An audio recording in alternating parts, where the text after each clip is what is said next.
Ինչ է միտքը։ Միտքը մարդու չարության աղբյուրն է։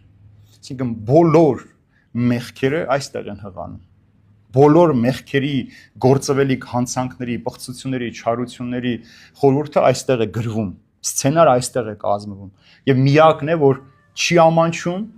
պատկառանք չունի, հարգանք չունի։ Ամեն մեկը ում մասին ինչ ուզի այստեղ կարող է մտածել, բարձրացան չասել, մտքի մեջ սպանել, խաբել, կեղծել, պղծել, շնանալ, ինչ ուզի մարդը մտքի մեջ կարող ան, որովհետեւ չի ամանչում, որովհետեւ ոչ ոք չի տեսնում։ Դրա համար սա համարվում է մեղքի չարության աղբյուրը, որ մեր չար խորհուրդները, գործերը նախ ծնվում են այստեղ։